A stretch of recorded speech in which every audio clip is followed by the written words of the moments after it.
Sveiki, su jumis vėl sveikinasi laida Kaip žmonės, sveikinamės iš Panevėžio ir čia vėl šnekėsime apie globalinę geopolitinę krizę, kuri sukasi aplink karą, aplink Rusijos agresiją karą Ukrainoje. Bandysime analizuoti pagrindinės, fundamentaliausias jo tendencijas, šitos krizės tendencijas ir bandysime atsakyti į laidos temos klausimą, ką daugiau mes žinome ir galime pasakyti apie šį karą, išskyrus tik tai, kad jis truks ilgai ir tik plėsis. Ir šiandieną nusprendžiau pasikalbėti su tarptautinėmis figūromis, su kitų šalių kolegomis. Ir šiandieną pokalbėje pasikviečiau dalyvauti kolegą iš Vokietijos, žurnalistikos profesorių, kartu patyrusį ilgametį žurnalistą, ilgametį įtakingiausių Vokietijos leidinių bendradarbį, jų biurų vadovą ir korespondentą Vašingtone, Maskvoje. Šiuo metu dar esantį ir bendradarbiaujantį irgi su įtakingiausiais Vokietijos leidiniais ir esantį Maršalo fondo Berlyne mokslinių bendradarbių, kolega Markusą Zienerį. Kitas pašnekovas, kuris prisijungs vėliau, po to bus buvusios Jungtinių Amerikos valstijų prezidento Donaldo Trumpo administracijos specialusis pasiuntinys Ukrainai, Kurtas Volkeris. Bet dabar pradžiai kalbėsime su mano kolega Markusu Zieneriu. Hello, Markus. Hello, good to see you. Welcome to the show, and it's nice to see you here. So, when I was introducing the main themes of our conversation, I was saying that we will try to analyze what the main trends we see in all this global geopolitical crisis, which is now concentrated around the war in Ukraine. How it will expand, will it expand, and what else can we say about it, except that it most probably will last for a very long time. So, but the first and foremost question, since you are German, solve us the main riddle we are struggling here, at least in our region. What is actual German government policy in this all crisis? What it's all about? How we should see it, the policy of current German government and policy and behavior in this crisis? Well, it's a great question because we're also struggling with the answers to this question. I think first of all we have to realize that we have at least two main kind of forces within our German government right now. You probably know that our government consists of three parties: Absolutely. The Social Democrats, the Greens, and the Liberals. It's the first time we have a three-way coalition, and you can hear different voices when it comes to Ukraine. The Green Party is probably the most vocal when it comes to supporting Ukraine, and they have a clear picture in terms of what to do about Ukraine, that Ukraine is essential for the Ukraine to win. And while you have the Liberals, which are probably a little more in line with the Democrats. Yeah, but the Social Democrats are very hesitant. And since the Chancellor, Olaf Scholz, is from the Social Democrats, we have I think that the picture this government is conveying to the outside world is not one of having a clear vision of what it really wants to achieve. Now, from my perspective, I believe that the most important question is whether you think that the war we are seeing in Ukraine is just about Ukraine, or whether this is about something much bigger. And now, whether you decide that in one way or the other, I think that also defines on to what extent you're going to support Ukraine. I think it's pretty clear. If we believe that after Ukraine, Putin is going to reach out further to Moldova or to the Baltics or to other countries. What is your opinion on that? What is your take? I think it's pretty clear. I mean, I think that Putin is not going to stop after Ukraine. I mean, he had made a couple of comments. I think the most recent one when he was comparing himself to Peter the Great. I think that we're dealing here with something that's much bigger than just Ukraine. And to me, that is an answer to the question of what to do.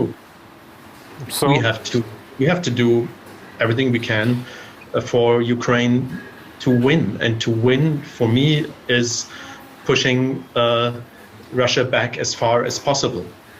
Okay, so not just stopping them militarily where they stand now, but pushing them out as far as possible from the territory of Ukraine. That's your definition of winning, yes? Well, that's exactly the question. What is winning?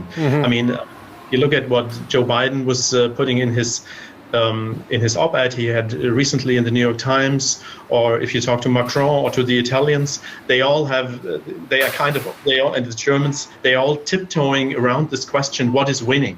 What is victory? Is victory to push the Russians out completely of Ukraine, including Crimea, including Donbass? Is winning pushing them back to February 23rd, the day before the war started? What is winning? Is winning to kind of at least have them access to the Black Sea in order to be a viable entity? I think nobody really wants to set clear definitions on what winning is. But to me, it's clear Ukraine has to be a state that is able to be sovereign, to live on their own means, and to be able to defend themselves. And for me, it's clear that some kind of residual Ukraine is not winning. Yeah, you just noticed a very important point that many people, and of course decision makers, not only in Germany but in other, so to say, big Western countries, are hesitant to define what victory is. Maybe because that they still think that there is still the situation that everybody can stop, just to calm down, play down the situation and to freeze the conflict maybe, or just, especially if Ukraine is forced to cede something to Putin to save his face, maybe everything can be stopped for quite a long some time, or maybe forever. Maybe that's the reason that many people in the West still are afraid or hesitant to realize that it's not going to work anymore, that this will be a long fight till some decisive end. Maybe that's the psychological reason. How do you see it? Yeah, I mean, I think it has to do with the fact that we now are living for almost 80 years in peace after the Second World War. We are used to leading a peaceful life. Just imagine what were the big topics when the new government was formed in December. The big topics were: how can we save the planet? What can we do to have equal pay? How can we make life more fair? The idea was to have a government that is kind of modernizing this country, how to better digitize Germany. So those were the ideas when they were kind of getting into the new government. And all of a sudden, 2 months later, basically they were rolled over by a war in Europe, and now they have to deal with completely different aspects. So I think there is still this desire among many. We want our old life back. Let's just get away with this Ukraine thing. Let's give him something, Putin, so he will need a couple of years to recover from this war anyways, so we can return also to our very comfortable life. I believe that this is a little bit of human mentality is playing in here, but at the same time, I think that's very dangerous because we overlook what's really going on. And losing the time, which is now very precious, not only Absolutely. for Ukraine. Yeah. But I mean, the German government has lost time already. I mean, we're still talking about giving heavy weapons to Ukraine, and we could have started much earlier. Now we're more than 3 months into this war. Well, that's what I exactly wanted to ask you. What is your prognosis, expertise and journalist, about that in a struggle in the German society and German politics? Yeah, and if you want, inside the German social democrats, because we have this maybe roughly two camps here. Those who are starting to realize that this is much more serious than earlier, and other people who are still naively thinking that it all can play back to the good old times. How the struggle will go on? Who will win? What will be the outcome? Yeah, I mean, you really have to go back a little into what the Social Democrats, what kind of party they are, where they're coming from, and how they were dealing with the East and Eastern Europe, Russia in the past. I mean, there is a lot of talk about Nord Stream 2 and why we did it. And I mean, it was in the 1970s under the chancellorship of Willy Brandt that it all started. Yeah, we had detente. We were kind of getting into on more of a conversational basis with Russia, and one of the cornerstones of this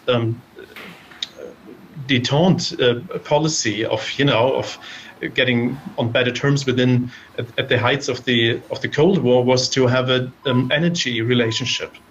Mm-hmm. Now, if we look back in the early 70s, it was the first time they were signing this contract where the Germans were where we had an exchange between pipes, tubes, and energy. So that was the backbone of this whole relationship, and it worked. It worked even at the coldest of cold times. So it kind of led us to believe that no matter what's happening on the political front, this energy relationship will continue.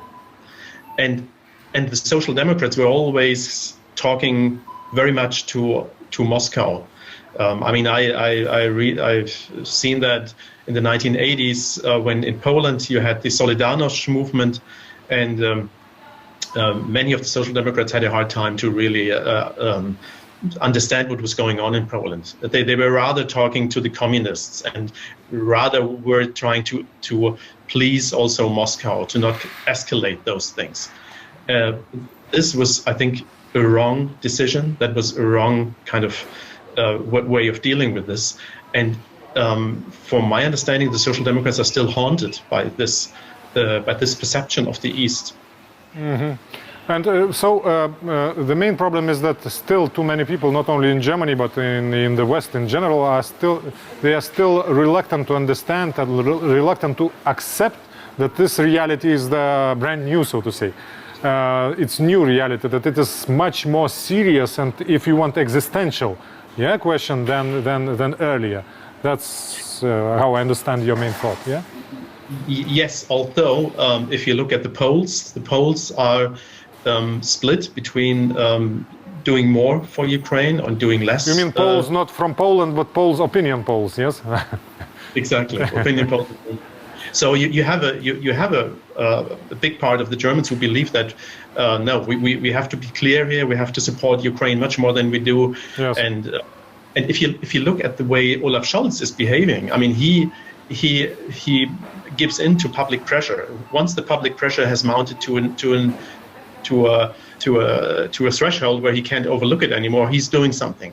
But he's not doing things proactively. And I think this is what really people is driving them mad, to be honest, and is annoying me as well. That he seems to be so unemotional when it comes to Ukraine.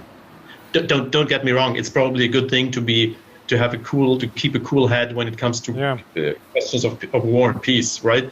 So I don't want to have a Boris Johnson actually in chancellery. So that's the good news. The bad news is that he's always kind of trying to be cautious. He doesn't want to overstep red lines, and I think he still believes. I mean, that's something I just guess. I don't know. Mm-hmm. I'm guessing that that Putin probably still is not looking at Germany and thinking, okay, they are a war party. He probably believes that, well, the Germans are supporting the Ukrainians, but then they're doing this within limits. Mm-hmm. And probably this is the reasoning behind Olaf Scholz, that he believes that as long as he stays within those limits, Germany will be safe. Okay, but it's, in your opinion, it's very wrong and dangerous thinking pattern, as far as I understand your opinion. I mean, from what we know, how Putin, what kind of character he is, and if you read what he says, I think that's wrong. Yes. And as far as I understood these conclusions, the things you are saying about how do you think the motives and thinking of Olaf Scholz, you are drawing from some part of your personal experience with him or with your contacts, interactions, as far as I understand. Yes. Yes, I had the chance, actually, the opportunity to. I was part of a bigger group of journalists who were at the Chancellery last week, mm-hmm. and we had we had a background talk, so part of it was official, the other part was just not to be quoted. But I don't want to spill something here. But I mean, I think what was obvious was that he tries to keep his calm. He always tries to be rational. He is if he gets questions which are somewhat difficult, he's trying to avoid to give clear answers, and he is lengthy. He gives lengthy answers, trying. I think he's obscuring the core then of the question. Mm-hmm. I don't know. I don't think that's a very convincing way of doing it. Now, you probably have heard that we had, for the first time, Angela Merkel was giving a talk here in Berlin, just also last week, and she was asked, did you make any mistakes when dealing with Putin? And she was saying, well, there's no need for me to apologize. I tend to believe that it looks like prime ministers, chancellors, presidents, they never apologize. Dabar turime padaryti trumpą reklaminę pertraukėlę, po kurios tęsime pokalbį su kolega Zieneriu.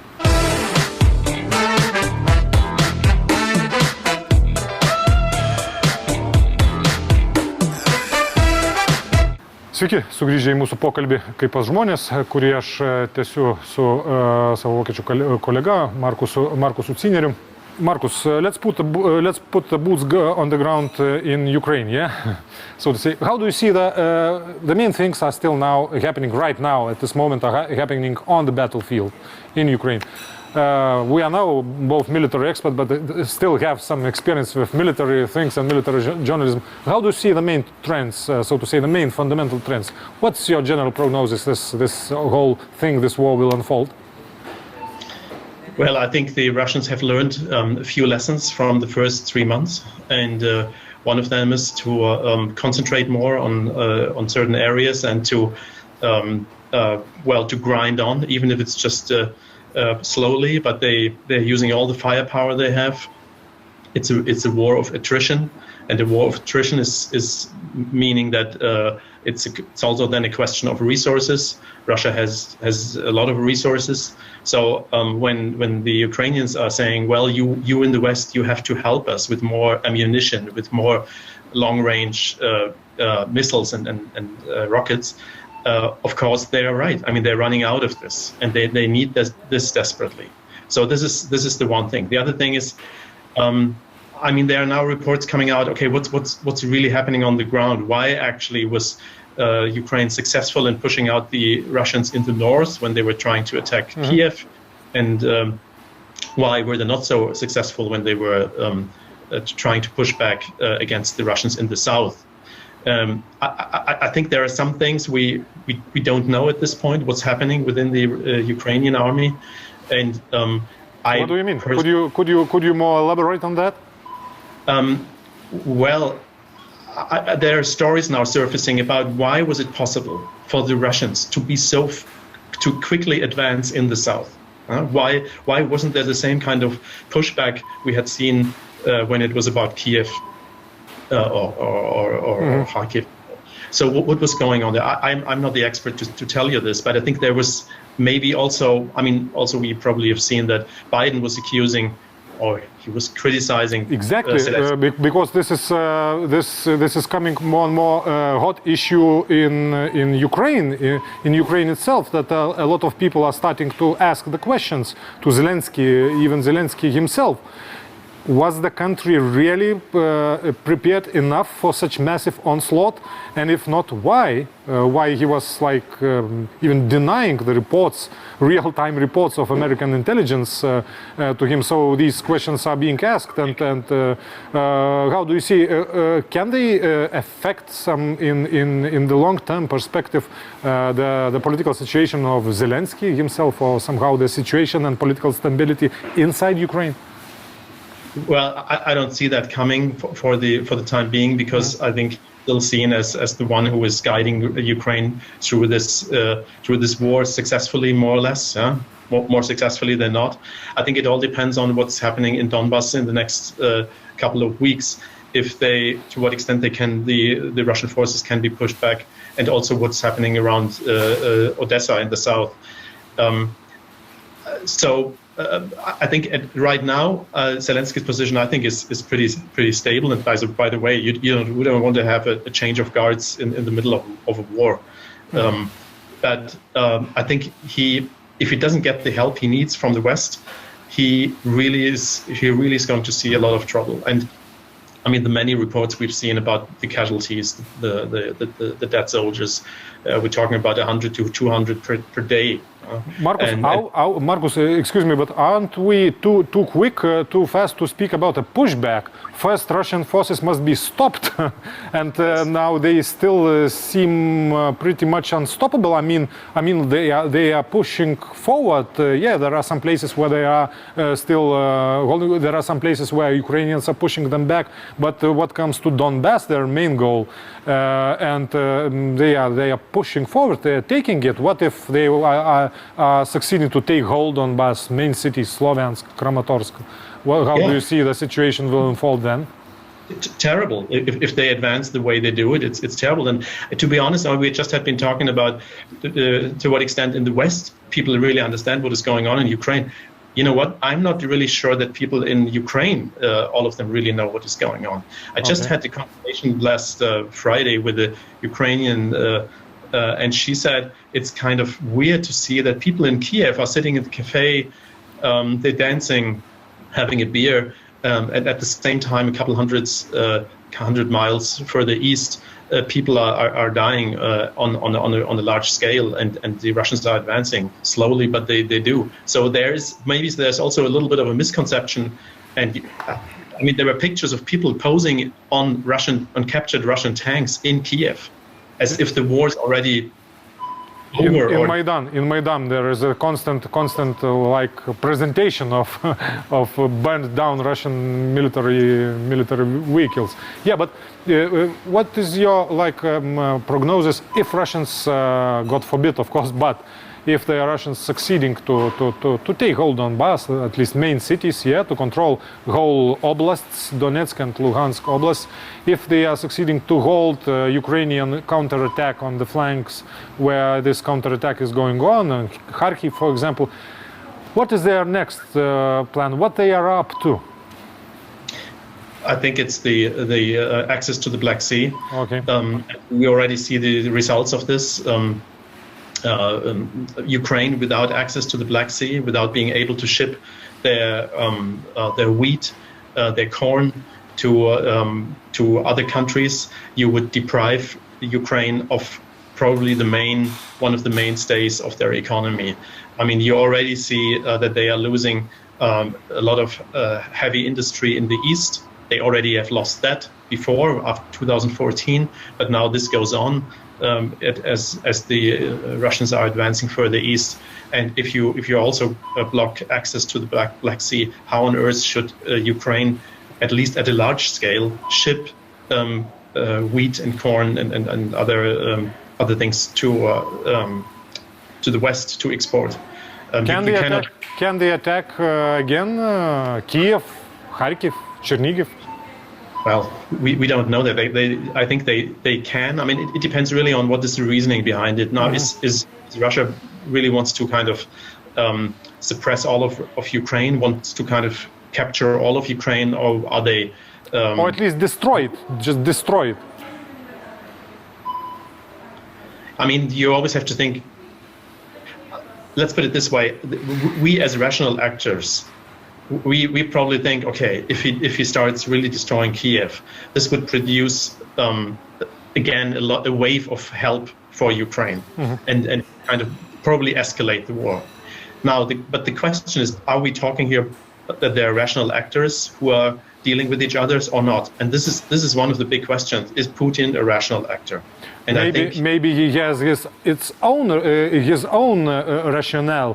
rationality, as every dictatorship has its own motives and its own logics, which is always just showing of brutal force, of destroying, and that's keeping the regime and the society underneath it mobilized. Yes, I mean, to kind of have on a different note, when you look at the Russian propaganda, if you watch, for instance, Vesti Nedeli or Solovyov on Russian TV, I mean, this is an onslaught of propaganda on the people. And if you watch that, and if you're not living in one of the big cities in Russia, and if you're living somewhere outside, you probably believe that this is the truth. Now, it's a bad thing. At the same time, I think it gives Putin the chance to declare victory at some point, and to say, well, okay, we have the Donbass, we have taken major cities, we have also basically in the south we have made some successes. So he could declare this as a victory and sell it to the people because of his propaganda machine. So this would be, I'm not saying a good thing, but this would probably be a way for him, a way out of this, or to declare the whole operation, the whole war, as a victory.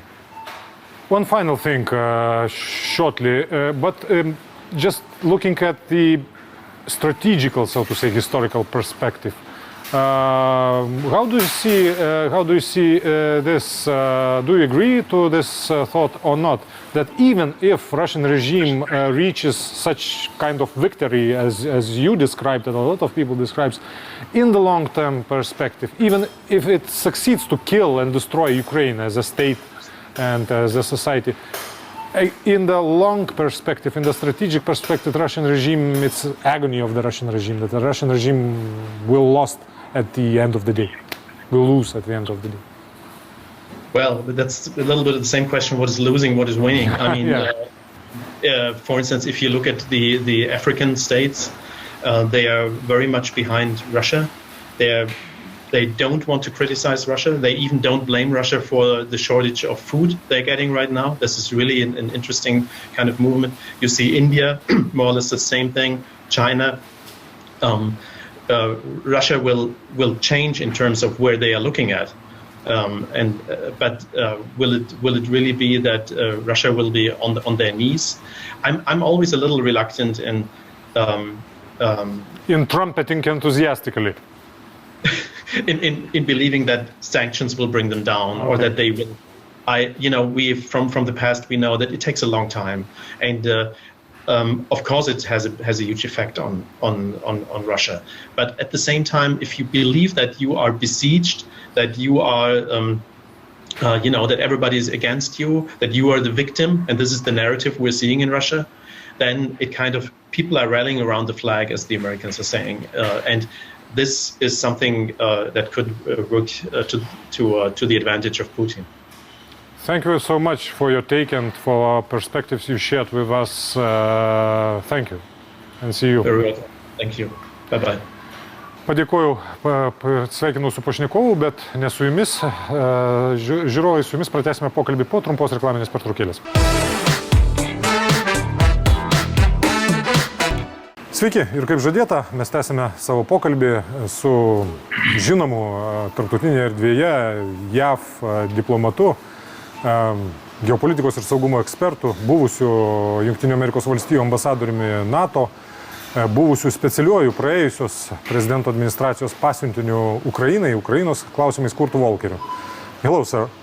Hello, thank you for having me, Vytautas. Glad to have you, glad to welcome you in the show. As I've told, we are discussing here the $1 billion worth question. What are the main possible trends, the main possible scenario and way this whole geopolitical crisis, which is now around the war in Ukraine, moving? How do you see it, not only in the military terms on the ground, what's happening now, which is crucial, of course, process, but geopolitically and politically? Right. So to say, what might be Kremlin, Putin's, so to say, plan, and more important, is he going to succeed? Right. Well, let's break this into short term and long term. Okay. In the short term, there are two things going on. One of them is Russian forces are trying very slowly and with heavy artillery bombardment, taking Luhansk Oblast and trying to connect all of eastern and southern Ukraine up to Kherson. And they are looking at annexing this to Russia. Putin is talking about him being Peter the Great, building the new empire. Yeah. And so he wants to annex these territories. That's one part. The second thing that's happening in the short term is Russia is blockading the Black Sea. Absolutely illegal activity, violating principles of freedom of navigation, preventing Ukraine from exporting massive amounts of foodstuffs to countries around the world who need it, including in sub-Saharan Africa. So this blockade by Russia is causing an increasing clamor of concern in the international community. What happens here? I think Russia does make incremental gains in the east and tries to dig in. I don't see them able to go beyond this. They can't go back and take Kharkiv. They can't go back and take Kyiv, but they will try to cement these gains in the east. Western weapons are slow to arrive. We should be getting longer range artillery systems for the Ukrainians to fight back and to cut off the Russian headquarters and supplies and push the Russians back. And I'm told up to this moment, heavy Western armament hasn't become game changer. It has and it hasn't. It has helped the Ukrainians push the Russians out of Kyiv and Kharkiv and stabilize Russian gains in the east, but it isn't enough. And our deliveries are now too slow again. We need to get this moving. And I hear from my Ukrainian friends that it's not there. The second thing, when we get to the long term now, what's going to happen? First off, I do not believe that Russia will succeed in eliminating Ukraine. The stated goal of taking over Ukraine, toppling the government, eliminating Ukrainian identity from the map. This is not going to happen. Ukraine will survive as a sovereign, independent, European democracy. This is critical. Second, Russia is going to continue to pile up problems, military problems, trying to hold this territory in Ukraine that they've been taking, economic problems because of the sanctions, morale problems, problems with the population inside Russia. This will continue to grow. So Russia's troubles will increase over the course of the summer and fall and winter, even though the situation is dire for Ukraine. Sweden and Finland have made clear they intend to join NATO. I believe something will get worked out with Turkey on this to make it possible. The EU is going to issue a decision next week on candidate status for Ukrainian membership in the EU, probably something similar, although more conditional for Georgia and Moldova. So in the short run, we have these problems that we talked about. But in the long run, the EU is stronger, NATO is stronger, Ukraine survives, Russia is weaker, and Europe moves to start closing these gray zones on the continent. So these are big tectonic shifts. But as far as I understood, you think that at a certain limit, Russia will succeed at least to dig in at least in those territories which it will be able to grab until it is stopped physically. So it's if it succeeds to dig in, you don't believe in some like major breakthrough on the total Ukrainian counterattack, them forcing Russians to be on the back foot, to wipe out Russians from all Ukrainian territory and including Crimean Peninsula. So you think that there will be this kind of long war of attrition? Not quite like it was before. Remember, between 2014 and 2022, there was still a war going on, 8 years of war, and it didn't change the lines on the ground very much. In this case, the Ukrainians will not be satisfied. They will not just rest while the Russians occupy this territory. They will try to go on the counteroffensive in a few areas, most importantly around Kherson, where I think they have a good chance of cutting off the Russian forces and forcing them to retreat to Crimea. The second will be outside of Kharkiv. They will want to push the Russians further away from Kharkiv. And the third will be to try to break the land bridge that Russia has just created between Rostov, Donbass, and Crimea, breaking that up so it does not serve as a secure supply chain for Russia, will also be high on the Ukrainians' list. So this fighting will continue, and I expect with Western help, the Ukrainians will be successful with this. But now, looking at this kind of, so to say, to foreseeable future, at this moment, Russians are succeeding. Yeah. Slowly gaining more ground, annihilating everything and everybody on their way, suffering tremendous casualties themselves, but that is not so big issue, at least at this point for Russian dictatorship. So they are gaining the ground. They will be most probably gaining the ground in the nearest, some ground nearest. What can stop them and when? Right. I think that, again, in the short term, the Russians gaining this ground in Donbass, Luhansk Oblast in particular, I don't think anything is really going to stop them. But what's happening is they are burning all of their offensive military capability to take over this one town that they've made a symbol in this war. The Ukrainians are doing everything they can to destroy as much Russian capability as possible while the Russians fight for this. Eventually, the Russians probably will take it, but they will also exhaust themselves in the process, and they won't have the capability to do new offensives.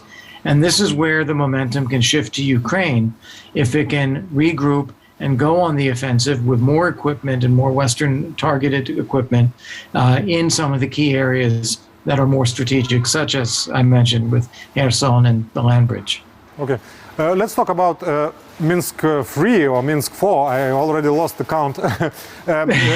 So to say, about still glimmering hopes in some part of the Western elites, especially in the Europe, in big European Western countries, that this situation could be like not fully turned back to normal, but at least put on some mute, on some pause.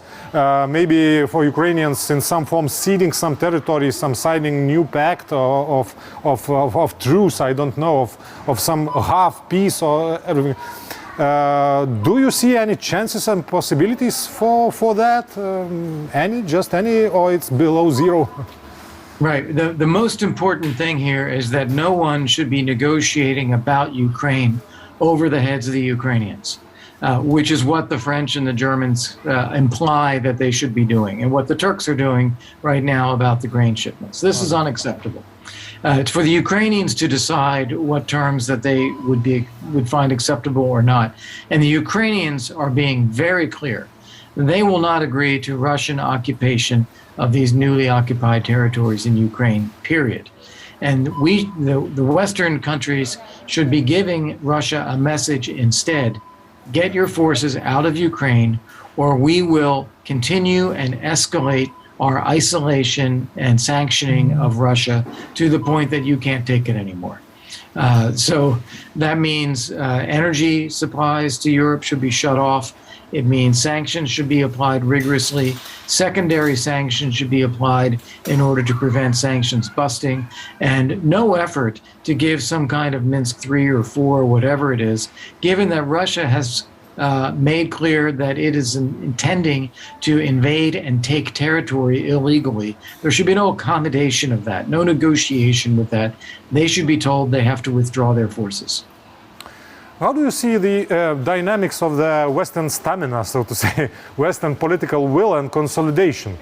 I mean, well, at least at my point, the mother of all problems always was the fact that the West, as a geopolitical subject, as a geopolitical whole, always was missing the main thing, at least more or less coherent and unanimous and clear strategy of policy towards Russia. What do we want? What is our final goal? What is now in the times of this total, mostly almost open war? What is? How do we define the victory over Russia? On the front lines of Ukraine, it's still absent. But some political will, of course, is there. There are sanctions, but they are more and more hardly negotiated between the partners, between the Western allies.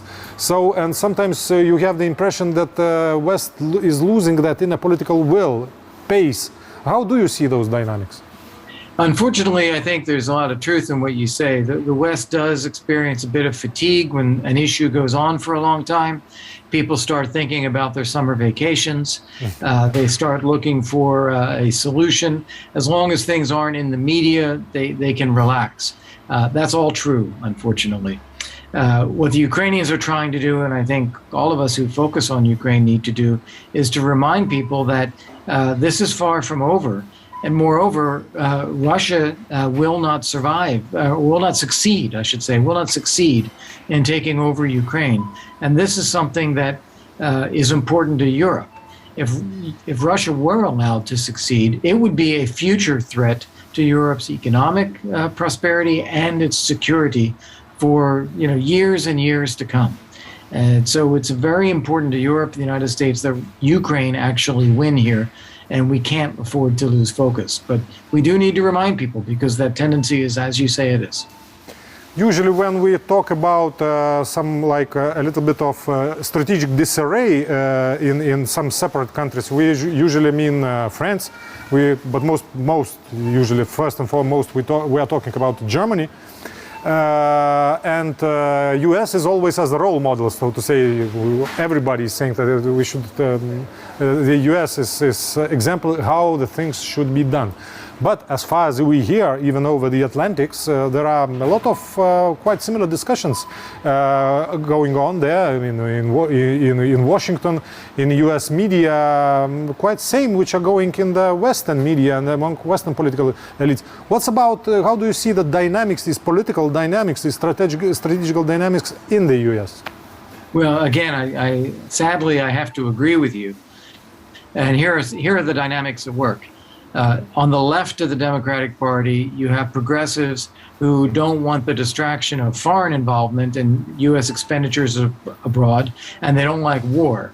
So they want the administration to minimize what it does.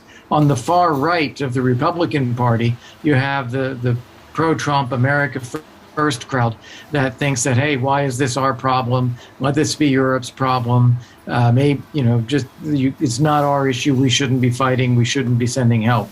But in the middle, and the middle is about 80% of the public and 80% of the Congress, both sides of the aisle, Democrats and Republican, is very strong support for Ukraine. And they have, if you remember, President Biden asked for $33 billion from Congress to aid Ukraine. The Congress gave him $40 billion. They wanted to increase the amount provided. So there's strong support in the middle. So those are the political dynamics. Another dynamic is that we do face a serious challenge from China. We just heard a lot from China about Taiwan this week. And the Biden administration, at least some people, want to continue to keep a strong focus on China and not be distracted by Russia. Here, I have to say, I think this is a fallacy in strategic thinking. The Chinese will react to whether we are successful against Russia, successful in supporting Ukraine or not. If we let Ukraine down, they will conclude we will not have the stomach to stand with Taiwan. If they see we have the resolve to help Ukraine, that will actually strengthen their estimation of the United States when it comes to Asia. So these are connected, not separable, and I think that's a miscalculation that some in the administration are making right now. So, just concluding our conversation, maybe that is the Putin's and Kremlin master plan, just to grab now as much land as possible, to dig in as deep as possible, then to keep this war of attrition going and count on the long-term perspective that the West will lose patience, strategic patience, that there will be all the discussions on turmoils and political upheavals around Ukraine and which are connected to Ukraine.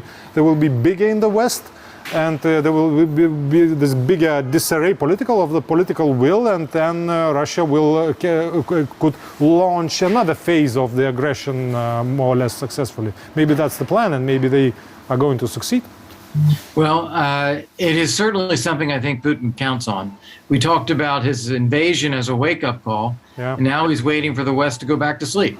Absolutely. And Yes. so that is what I think is part of his thinking. But he has had a much harder time than he expected. The Russian military has taken much greater casualties, a much greater loss of equipment, and been much less successful than he expected. So we in the West, we need to keep the pressure on and keep the focus on to keep pushing back, because this is critical for us as well. And there is the opportunity for Ukraine truly to win here. Thank you so much, sir, for this conversation, and hope to see you on the air again.